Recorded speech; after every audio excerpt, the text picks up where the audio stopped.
नमस्कार, मैं हूं संजय शर्मा। आप देख रहे हैं 4 PM न्यूज़ नेटवर्क। मैं कई बार एक लाइन बोला करता हूं और वो लाइन बड़ी चलन में आ गई है, बहुत चर्चा में आ गई है। थी पहले की लाइन लेकिन अब ज़्यादा चलन में आ गई है। मैं हमेशा कहता हूं कि जब बुरा वक़्त आता है, तो ऊँट पर बैठे हाथी को भी कुत्ता काट लेता है। कहा भी जाता है ना कि प्रभु जाको दुःख देहि ताके मति पहले हर लेहि। आज आधी रात को मैं आपको डिस्टर्ब कर रहा हूँ, 12:15 बज रहे हैं रात के, आप लोग सो रहे होंगे। लेकिन मैं ऑफिस में बैठा हुआ अपना काम निपटा रहा था।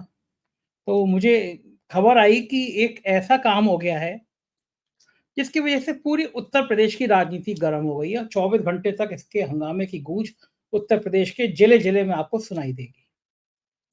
हुआ ये कि उत्तर प्रदेश में की राजधानी लखनऊ में जयप्रकाश नारायण केंद्र, एक जेपीएनआईसी जिसको बोलते हैं, एक बहुत बड़ी बिल्डिंग बनी हुई है। अखिलेश यादव ने आधी रात को वहां पहुंच के गदर काट दिया। और पता नहीं सरकार के कौन से सलाहकार ऐसे थे जिन्होंने अखिलेश यादव को ये मौका दे दिया कि जाइए और हमारी बैंड बजा कर आइए। मतलब ये सरकार की तरफ से बता रहा हूँ कि सरकार के कोई इतने काबिल अफ़सर हैं, कोई इतने इतने ब्रांड अफ़सर हैं, जिन्होंने अखिलेश यादव को कहा होगा कि अखिलेश जी आइए और हमारी सरकार की थोड़ी-सी बैंड बजा जाइए। और अखिलेश जी कहाँ ऐसे मौके को चूकने वाले हैं, वो सीधे बाउंड्री बॉल आई और सीधे 2 कदम आगे बढ़े, छक्का मार दिया उन्होंने। आधी रात को पूरे लखनऊ का, पूरे उत्तर प्रदेश की राजनीति का पारा बदल गया। तो कहानी क्या है ये मैं आपको आज विस्तार से समझाऊँगा, वो कहानी बताऊँगा जो आपको अब तक किसी ने बताई नहीं होगी और आपने कहीं सुनी नहीं होगी कि आखिर जयप्रकाश नारायण केंद्र पर ऐसा क्या है, जो योगी सरकार नहीं चाहती कि अखिलेश यादव वहाँ पे जेपी की मूर्ति पर माला चढ़ा दें। उन्हें मैं आपको बताऊँगा समस्या क्या है? क्या सरकार को जेपी के नाम से चिढ़ है? जयप्रकाश नारायण नाम तो इतना बड़ा है कि देश की कोई राजनेता की हैसियत नहीं है जी कि जो जेपी के नाम का विरोध कर ले। जनता पार्टी के दौर का जेपी का मूवमेंट पूरे देश को याद है। तो फिर समस्या क्या है? जेपीएनआईसी में समस्या क्या है? और क्यों ऐसा होता है कि हर बार अखिलेश यादव जब जेपीएनआईसी जाते हैं तो सरकार को एकदम हरी मिर्च लग तीखी वाली मिर्च होती है ना वो लग जाती है। तो मैं आपको ये आज किस्सा बताता हूँ। दरअसल हुआ कि समाजवादी पार्टी सरकार में ये तय किया गया कि भई लखनऊ में एक बड़ा सेंटर बनाया जाए। एक ऐसा सेंटर हो जहाँ पे 5-7 हज़ार आदमी अगर कहीं अपना फंक्शन करना हो, कोई अपनी बैठक करनी हो तो वहाँ पे हो जाए। तो एक लखनऊ में अम्बेडकर पार्क के सामने एक बड़ी जगह तलाश की गई ताज होटल के पीछे और ये हुआ कि वहाँ पे जेपीएनआईसी बिल्डिंग बनाई जाए और एक ऐसी बिल्डिंग बनाई जाए कि पूरे देश में ऐसी कोई उसके मुकाबले की कोई बिल्डिंग ना हो। तय हुआ था। अब उस समय मुलायम सिंह जी यादव जिंदा थे, आज उनकी पुण्यतिथि है, भगवान उनकी आत्मा को शांति दे। उनके बड़ी करीबी एक नेता हुआ करते थे, नेता तो बाद में वो ठेकेदार हुआ करते थे, बिल्डर हुआ करते थे, नाम था संजय सेठ। आप जानते होंगे उनकी कहानियाँ, गली-गली, बच्चे-बच्चे को मालूम है उनकी कारगुज़ारियाँ, हर जगह ज़मीन के किस्से सामने आते रहते हैं। अभी मुझे कल ही किसी ने कागज़ भेजा है कि पॉलिटेक्निक पे उन्होंने बहुत बड़ी बिल्डिंग ज़मीन को कब्ज़ा के वहाँ पे अपना कुछ फ्लैट, कुछ होटल टाइप के बना दिए। मैं उसकी पड़ताल कर रहा हूँ, खैर वो कहानी फिर बाद में कभी सही क्योंकि संजय सेठ की बदनामी की इतनी कहानियाँ हैं कि वो गली-गली, मोहल्ले में सुनाई जा सकती। तो संजय सेठ ने मुलायम सिंह जी को पटाया कि भाई ये जो काम है, ये 700-800 करोड़ का काम है, ये हमारी शालीमार को मिल जाए। अब शालीमार के कर्ता-धर्ता वो हुआ करते थे। तो साहब नेताजी तो प्रसन्न रहने वाले इंसान थे, किसी भी प्रसन्न हो जाते थे। तो उन्होंने कहा भाई शालीमार को ये काम दे दिया जाए। तो 600-700 करोड़ का ठेका जो था वो शालीमार को मिल गया। अब शालीमार ने बिल्डिंग जेपीएनआईसी बनानी शुरू करी और नो डाउट वो बिल्डिंग ऐसी बन गई, ऐसी आलीशान बिल्डिंग बन गई कि लोग दूर-दूर से देखने आए। ऐसी बिल्डिंग तैयार हो रही थी, चर्चा होने लगी।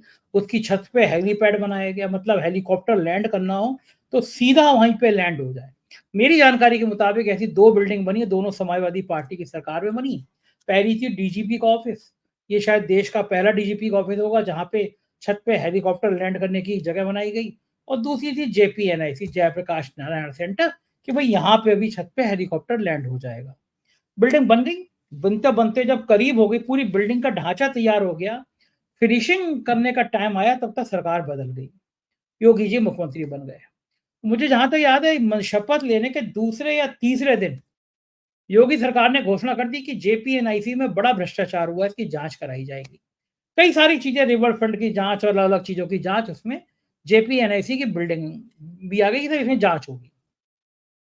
जो मंत्री थे, शायद सुरेश वासी नाम था उनका, वो साहब बड़े एक्टिव थे कि साहब जाँच हो रही है, और ऐसे बड़े आदमी की जाँच होती है तो फिर कुछ धंधा पानी भी सेट हो जाता है आदमी का। ऐसी सामान्य धारणा है कि जितने बड़े आदमी की जाँच करोगे, पैसा-टका उतना मिलेगा। तो मंत्री जी कुदाल-वुदाल लेकर सीधे वो हाँफते-हाँफते वो उसकी 7वीं 8वीं बिल्डिंग पर फ्लोर पर चढ़ जाते थे। लिफ्ट तो लगी नहीं थी क्योंकि बिल्डिंग का फिनिशिंग पूरी नहीं हुई थी। मंत्री जी हाँफते-हाँफते पहुँचते थे, थोड़ा कुदाल चलाते थे, छेनी मारते थे। कहते थे, "अरे, अरे! अरे, देखो, देखो, ये तो केवल रेता-रेता निकल आया है, बिल्डिंग बड़ी खराब बनी है, बड़ा भ्रष्टाचार हुआ है, और हमारी सरकार ईमानदार सरकार है, एक-एक आदमी की जाँच करेगी, जेल भेज देगी जिसने बेईमानी करी है।" इधर मंत्री जी बयान देते, उधर संजय सेठ का पारा चढ़ने लगता, क्योंकि संजय सेठ की पूरी सल्तनत ही भ्रष्ट बेईमानी पे, भ्रष्टाचार पे टिकी हुई थी, ये बात सब जानते हैं। शालीमार की कहानियाँ आपको गली-गली में सुनाई पड़ जाएँगी। अब संजय सेठ परेशान, घबराए कि अगर ये जाँच हो गई, तो एक पैर जेल में दिखाई देगा, बिल्डिंग सारा कारोबार अलग ठप हो जाए, करें क्या?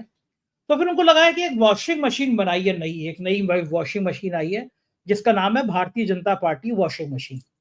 इस मशीन की खासियत ये है कि इसमें इधर से कोई भी बलात्कारी, हत्यारा, अपहरणकर्ता, बेईमान, भ्रष्टाचार, जाँच सीबीआई कर रही हो, ईडी कर रही हो, इनकम टैक्स कर रहा हो, कोई भी जाँच कर रहा हो, विदेश में आतंकवाद के तार हो, कुछ भी हो, इधर से वो भारतीय जनता पार्टी की वॉशिंग मशीन में घुसता है, उधर से एकदम नीट एंड क्लीन होके निकलता है कि भैया ये बीजेपी वॉशिंग मशीन में चला गया, बंदा नीट एंड क्लीन हो गया। तो संजय सेठ को लगा कि मौका बढ़िया है। हम भी भारतीय जनता पार्टी की वॉशिंग मशीन में चले जाते हैं, जेपीएनआईसी की जाँच खत्म हो जाएगी। तो लिहाजा वो बीजेपी की वॉशिंग मशीन में चले गए। अब जिसके जितने मुँह उतनी कहानियाँ, कोई कहता है 200 करोड़ रुपए दान दिए, कोई 300 करोड़ बताता है, कोई तथ्य नहीं है, कोई सबूत नहीं है, ऐसी बातों के सबूत होते भी नहीं हैं। चर्चाएँ होती हैं क्योंकि लोग मान लेते हैं कि बिना इतना चढ़ावा दिए राज्यसभा नहीं मिलती। फिलहाल जो समाजवादी पार्टी में 700, 800, 1000 करोड़ की बिल्डिंग बना के तैयार करने वाला शख्स था, जिसकी जाँच इतने जोर-शोर पे हो रही थी, वो बीजेपी जॉइन करता है और राज्यसभा का सदस्य भी बन जाता है। अब जाँच चली गई ठंडे बस्ते में, कि सब अब तो बीजेपी में आ गया, हमारी पार्टी में आ गया, बीजेपी की वॉशिंग मशीन में होके आया है, दान पुण्य भी किया है, तो काहे की जाँच? और वो बिल्डिंग जो थी बेचारी, वो बिल्डिंग जो बन जाती तो पूरे उत्तर प्रदेश का गौरव होती, वो खंडहर में बदलने लगी। ये हुआ घटना का पार्ट 1। कई साल बीत गए, वो बिल्डिंग जो बनी थी, कोई भी बिल्डिंग अगर मेंटेन नहीं होगी तो गिरने लगेगी, टूटने लगेगी। मैंने वो बिल्डिंग देखी, मैंने कहा यार ये तो बड़ा खराब हो रहा है, मेरे रास्ते में पड़ती, तो मैंने एक दिन 4 पीएम में फुल पेज स्टोरी छापी, पूरी कहानी जो मैं आपको बता रहा हूँ, ये पूरी कहानी लेके छापी।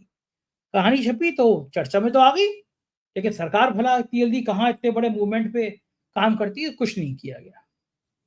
फिर मैंने एक दिन उधर से निकलते समय, मेरे मित्र हैं, अधिवक्ता हैं मोहम्मद हैदर जी, तो वो साथ-साथ जा रहे थे। मैं कहा हैदर जी, ये जो बिल्डिंग दिख रही है आपको, 1000 करोड़ रुपए का अब तो ब्याज-व्याज लगा के हो गई होगी, ये आम आदमी के, मेरे आपके टैक्स के पैसे की बनी हुई है। नेता कोई अपने घर से अपनी ज़मीन बेच के तो आता नहीं है, किसी मामा-नाना का ज़मीन भी बेच के नहीं आता है। वो हमारे और आपके टैक्स के पैसे में मौज करता है, और फिर परिणाम ये होता है कि इधर की बेईमानी करी, उधर चला गया, उधर से बेईमानी करी, इधर आ गया। तो नेता गिरगिट से भी ज़्यादा तेज़ी से रंग बदलता है। मैं कहा हैदर भाई, ये जो बिल्डिंग बनी खड़ी है, ये आम आदमी के टैक्स के पैसे की बिल्डिंग है। सरकार को कोई फ़र्क नहीं पड़ता, वो बेईमान आदमी इधर आ गया, जाँच खत्म हो गई। मैंने कहा कुछ करिए, क्योंकि ये उत्तर प्रदेश की राजधानी लखनऊ में एक ऐसी बिल्डिंग होगी, बन जाएगी तो लोग ज़िंदगी भर याद रखेंगे। हैदर जी बहुत एक्टिव, वो वकालत से ज़्यादा सोशल वर्क करते हैं। पूरी रात हम और हैदर जी बैठे, पॉइंट्स बनाए, ऐसी हमारी कई रातें गुज़री और हमने एक जनहित याचिका तैयार करी। अब मुझे पता था सरकार को मिर्ची लगेगी, लेकिन मुझे मज़ा ही आता है, मिर्ची लगे कम से कम सरकारों को, सरकार किसी की भी हो। कोर्ट में हम तो मिर्ची लगाने के लिए जाना ही जाता है। तो तब मैंने हाई कोर्ट में वो जनहित याचिका दायर कर दी, और मैंने कहा साहब, ये जो जेपीएनआईसी है, ये तो आम टैक्स के पैसे से बने, और टैक्स पेयर के पैसे से बनी है। नेता का भ्रष्टाचार सामने आया नहीं, बिल्डिंग अधूरी है। और चीफ जस्टिस साहब की बेंच में मेरा मामला लग गया। सरकार ने बड़े-बड़े काबिल अपने वकील खड़े कर दिए भाई, कि मामले में कोई फैसला ना हो। देखिए, चीफ जस्टिस साहब को बात समझ में आई कि बात तो सही है, ये बिल्डिंग सरकार की जो बिल्डिंग है, टैक्स पेयर के पैसे से है, और सरकार को नोटिस जारी कर दिया हाई कोर्ट ने। अब जैसे ही नोटिस जारी हुए तो सरकार को पसीना आया, ये तो मामला गड़बड़ हो गया। अब सरकार कहे तो क्या कहे? ये तो कह नहीं सकती थी सरकार, बनाने वाला बेईमान था, वो हमारी तरफ आ गया। तो हमारी तरफ आ गया तो मामले को ठंडा बस्ते में डालना है। सरकार को लगा कि अगर ये बिल्डिंग बना देंगे, कंप्लीट कर देंगे, तो जो भी आदमी आएगा वो कहेगा यार ये तो अखिलेश यादव ने क्या शानदार काम किया है। स्टेडियम बना दिया, डीजीपी का ऑफिस बना दिया, जेपीएनआईसी बना दी। तो जो आदमी देखेगा वो अखिलेश यादव की तारीफ करेगा। अब सरकार को ये वहाँ कहाँ बात हजम कि अखिलेश यादव की तारीफ हो जाए। लखनऊ में आने वाला आदमी कहे कि जो अखिलेश यादव ने किया वो कोई कर नहीं पाया, तो ये सरकार तो सहन कर नहीं सकती। सरकार ने लेकिन हाई कोर्ट का नोटिस आया था। हमारे नोटिस के अगले दिन ही से वहाँ कामकाज शुरू हुआ, सफाई-वफाई शुरू हुई। फिर सरकार ने कहा भई अगर इस तरह पूरी बिल्डिंग बन गई तो काम हो जाएगा, रोक दो काम। हाई कोर्ट में डेट वेट लो, मामला थोड़ा जितना टल जाए उतना बनाओ। कम से कम चुनाव, लोकसभा का चुनाव खत्म हो जाए। ये रही पार्ट सेकंड। अभी 3 या 4 दिन पहले इस मुकदमे की फिर तारीख थी। चांस की बात है उस दिन जज छुट्टी पे रहे तो मुकदमे की तारीख हो नहीं पाई, वरना मैं इसी 3-4 दिन पहले जेपीएनआईसी के बारे में एक महत्वपूर्ण फैसला ज़रूर हाई कोर्ट से आता कि बिल्डिंग कंप्लीट क्यों नहीं हुई। खैर अब डेट फिर लगेगी, मैं आपको बताऊँगा कि जेपीएनआईसी के मेरे केस में क्या हुआ। अमित शाह कहते हैं ना पत्रकार को एक्टिविस्ट नहीं होना चाहिए। अब मुझे बताओ जो मेरी भूमिका है, क्या ये खराब है? मेरा अपना क्या हित है? 1000 करोड़ की बिल्डिंग आपके मेरे टैक्स के पैसे से बनी बिल्डिंग के हम खंडेर होते हुए देखते नहीं अगर एक्टिविस्ट ना हो या खबर छाप दे जिससे कोई सरकार में फर्क ही ना पड़े या बोल दे यूट्यूब पे सरकार इधर से सुन उधर से निकाल दे, तो फिर करे क्या? इसको करना है, समाज को बदलना है तो आपको एक्टिविस्ट होना पड़ेगा। और मैंने तो एक्टिविज्म के कई सारे काम किए हैं। जब गंगा में लाशें भाई जा रही थी, तो मैंने भी एनजीटी में जाके शिकायत कर दी कि साहब ये हो रहा है, नोटिस जारी हो गए भारत सरकार को, यूपी सरकार को, बिहार सरकार को। इसी तरह जब कोरोना शुरू हुआ था, पान मसाला खा के लोग थूक रहे थे, डब्ल्यूएचओ कह रहा था पान मसाला से कोरोना बढ़ता है। उस समय में सरकार ने पान मसाले पे रोक लगाई, जब 50 केस थे तो 50,000 आने लगे तो छोड़ दिया। तो भी मैंने पीआईएल करी थी, इस तरह के मैंने कई एक्टिविस्ट के काम किए। अब ये तो हुई जेपीएनआईसी की गाथा। अब क्या हुआ पिछले साल? अखिलेश यादव ने ऐलान कर दिया कि भाई जेपी साहब की पुण्यतिथि है, हम जाके जेपीएनआईसी में जेपी सेंटर में जाकर जेपी जी की मूर्ति में माल्यार्पण करेंगे। अब सरकार के हाथ पैर फूल गए कि अगर अखिलेश यादव गए और माल्यार्पण कर दिए जेपी की प्रतिमा पे, दो बातें होंगी। एक तो फिर जेपीएनआईसी बिल्डिंग की चर्चा आ जाएगी कि भी देखो अखिलेश यादव गए और अखिलेश यादव ने वहां पे जेपीएनआईसी का उद्घाटन कर दिया। और दूसरा, बदनामी हो जाएगी कि भाई अखिलेश यादव ने किया, तुम क्या कर रहे हो। सरकार ने क्या किया कि वो जेपीएनआईसी का जो गेट था वो गेट बंद कर दिया, पुलिस लगा दी, ताले लगा दिए। अखिलेश यादव पहुंचे तो वहां गेट बंद। अखिलेश यादव की सिक्योरिटी ने कहा भाई पूर्व मुख्यमंत्री है, गेट खोलिए। वहां पे सिक्योरिटी गार्ड आते, उन्होंने हाथ जोड़ दी, बोले साहब ऊपर से आदेश है, हम खोल नहीं सकते। अब अखिलेश यादव क्या कर सकते हैं ये सरकार को अंदाजा नहीं है। ये नौजवान पूर्व मुख्यमंत्री क्या क्या गदर काट सकता है ये सरकार को अंदाजा नहीं है। मतलब उनको लगता है कि बहुत शराफत से अखिलेश यादव वापस चले जाएंगे। अखिलेश यादव खिलाड़ी नहीं, अभी भी खेलते वेलते हैं, फिजिकली फिट है। वो गेट के ऊपर चढ़ गए, वो गेट के ऊपर जाके कूद के उन्होंने माल्यार्पण कर दिया। अब सरकार की डबल फजीयत हो गई। अगर गेट खुला होता, अखिलेश यादव जाते माल्यार्पण कर देते। अब गेट बंद किया गया। अखिलेश यादव गेट कूद जाएंगे, ये किसी ने कल्पना नहीं करी थी। अखिलेश यादव गेट कूद गए। इस बार अखिलेश यादव ने फिर कहा कि हम कल जेपी सेंटर जाएंगे, जेपी जी की प्रतिमा पे माल्यार्पण करेंगे। सरकार फिर घबराई और सरकार ने तत्काल वहां पे टीन के शेड लगा दिए कि भैया गेट ही नहीं होगा, खोलेगा। ये टीन के शेड आप देख रहे हैं ना, ये टीन के शेड रात में लगाने शुरू कर दिए कि भैया कूदो, कहां से कूदोगे। ये गेट देख रहे हैं, इसमें अखिलेश यादव कूद गए थे, तो ये मजदूर बुलाएगा रात में और ये गेट पे टीन लगाने का काम शुरू कर दिया गया कि साहब ये गेट जो है ये बंद कर दिए जाएंगे और खुलेगा नहीं। और ये पूरा चारों तरफ से गेट के बाहर टीन लगाने का काम रात की आधी रात को, आप अंधेरा देख रहे हैं, ये बेचारे मजदूर ये गेट पे सब तरफ से टीन लगा दो भाई।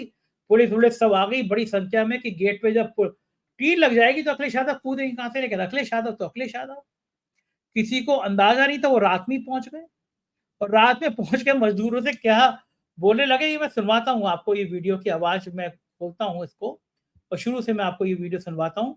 मैं टीम से कहूंगा कि आवाज अनम्यूट करके सुनाएं वीडियो को। बेचारा गरीब आदमी है, जा भाई जा भाई। और फिर हम भी ले सकते हैं पेंट से, ब्रश को पेंट से तू लिख दे भाई। ठीक, समाजवादी पार्टी जिंदाबाद। कोई तो लिख दे, समाजवादी पार्टी जिंदाबाद। जब ये टीम से करने की बात हुई है तो आप देखिए कि खुद यहाँ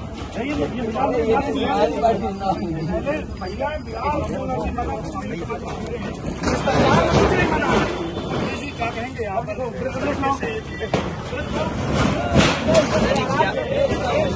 हो गया लग जाएगी, दो लग जाएगी।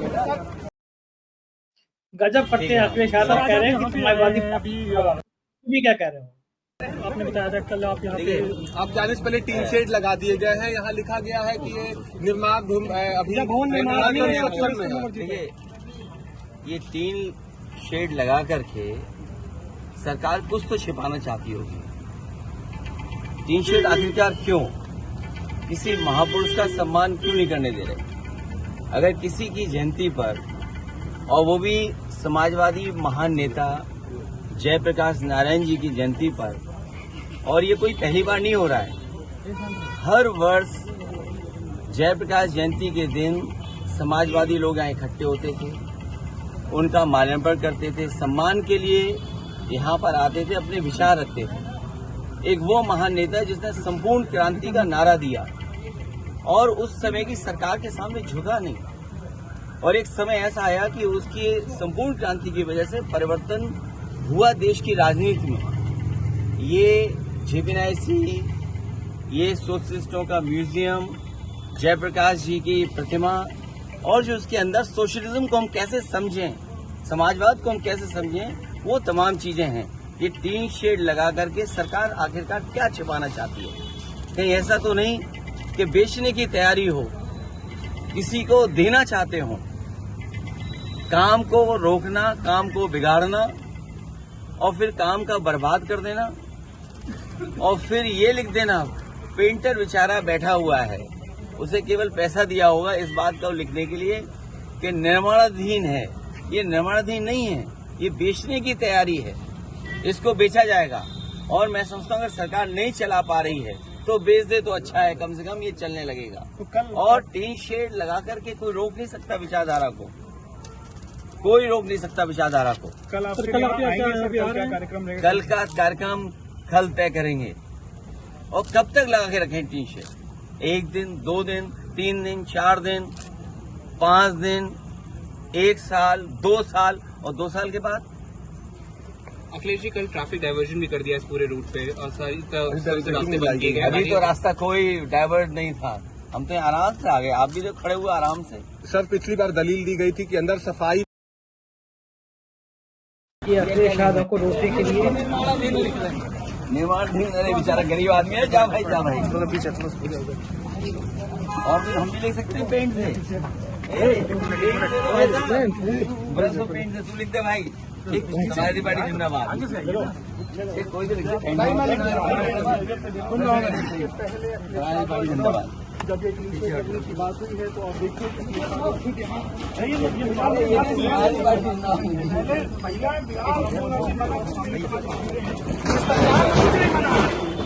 क्या कहेंगे आप?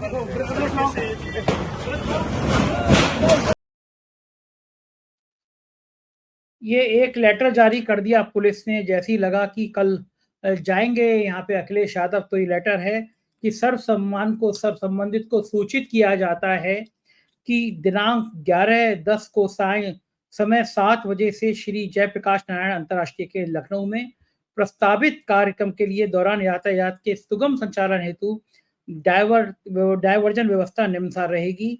1090 चौराहे से गांधी सेतु सामाजिक परिवर्तन स्थल चौराहा होकर गोमती नगर जाने वाला यातायात 1090 से उद्यान चौराहे तक प्रतिबंधित रहेगा। ये यातायात 1090 चौराहे से समता मूलक डिगडिगा लोहिया पार्क चौराहे से उद्यान चौराहे से जा सकेगा। इस तरह का एक लंबा चौड़ा लेटर जारी कर दिया। समता मूलों से पुरानी चटोरी गलियों के चेंज जाएगा, और सभी लोगों से अपील की गई है कि इस रास्ते को अवॉइड करें, ना जाएं इस रास्ते पर, ये चेंज रहेगा। तो ये अखिलेश यादव ने वहां पहुंचकर रात में ही ट्रम्प कार्ड चल दिया। पुलिस को लगा कि अखिलेश यादव कल जाएंगे वहां पे, तो रूट डाइवर्ट कर दिया, और प्लानिंग ये करी कि 1090 चौराहे से जेपीएनआईसी तक जाने वाले जितने रास्ते हैं वहां पे इतनी बैरिकेडिंग लगा दो, इतनी पुलिस लगा दो कि वहां पे कोई भी कार्यकर्ता जा ना पाए। अखिलेश यादव को सूचना मिल गई कि सुबह ये तैयारी है कि वो जेपीएनआईसी के गेट के आसपास ना फटके, और अखिलेश यादव ये कर लेंगे किसी ने सोचा नहीं था। वो आधी रात को वहां पहुंच गए और उन्होंने जो जो किया वो आपके सामने है। समाजवादी पार्टी के पूर्व एमएलसी सुनील साजन का एक वीडियो सामने आया, वो भी सुनवाता हूँ वो क्या कह रहे हैं। भाजपा जैसे दल अपने आप को कितना बड़ा कह लें, अपना दायरा कितना बड़ा कर लें, देश की नहीं दुनिया की सबसे बड़ी पार्टी कह लें, लेकिन उनकी सोच बहुत संकुचित है। आज जेपीएनआईसी में खुद योगी जी ने, बीजेपी ने कार्यक्रम किया है। कल जब माननीय अखिलेश यादव जी को जयप्रकाश नारायण जी की जयंती पर उनको माल्यार्पण करने जाना है तो गेट पर टीन लगा रहे हैं। ये सरकार का डरा हुआ चेहरा सामने आया है। योगी सरकार डर गई, अखिलेश जी से डर गई। डरना भी चाहिए, क्योंकि जिस नेता ने भारतीय जनता पार्टी को 2024 में घुटने पर ला दिया है, वही नेता माननीय अखिलेश यादव जी इस सरकार को उखाड़ फेंकेंगे। जो आज टीन लगा रहे हैं, टीन में कील गाड़ रहे हैं, ये कील सरकार अपने ताबूत में गाड़ रही है। जनता सब कुछ जान चुकी, इनका भ्रष्टाचार, इनका झूठ, इनकी लूट। जनता तैयार है इनको बाहर का रास्ता दिखाने के लिए। तो ये सुनील साजन थे और बिल्कुल ठीक बात है कि समाजवादी पार्टी को मौका मिल गया। और मैं वो कह रहा हूँ कौन से सलाहकार ऐसे हैं। कल अखिलेश यादव जाते माल्यार्पण करते तो एक छोटी सी खबर बनती। गोदी मीडिया वैसे भी अखिलेश यादव को ज्यादा दिखाता नहीं है, तो कौन सी खबर बनती, अखबार में भी अंदर छप गए होते कि जेपीएनआईसी पे गए, अखिलेश यादव माल्यार्पण किया। लेकिन अब अखिलेश यादव के इस प्रदर्शन से और अखिलेश यादव को अगर रोके जाने की खबर मिल जाए तो उनका कार्यकर्ता वो नोएडा से, बलिया से लेकर नोएडा तक, नोएडा से लेकर बदायूं तक, हर जगह कार्यकर्ता उत्तेजित हो जाता है। और उत्तर प्रदेश में लोकसभा चुनाव में अखिलेश यादव की जो परफॉर्मेंस रही है उसने बीजेपी के पसीने छुड़ा दिए हैं।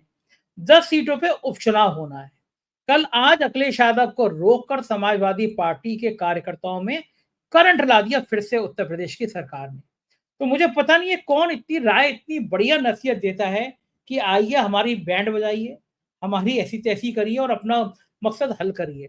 तो कभी कभी योगी जी को सोच लेना चाहिए कि जिस अफसर ने, जिस काबिल अफसर ने ये राय दी होगी उनको, उसको लठियाना चाहिए। मतलब ये भाषा में हमारी कही जाती है, लाठी चलाने का मतलब ये होता है, मतलब मुंह का लठियाना चाहिए।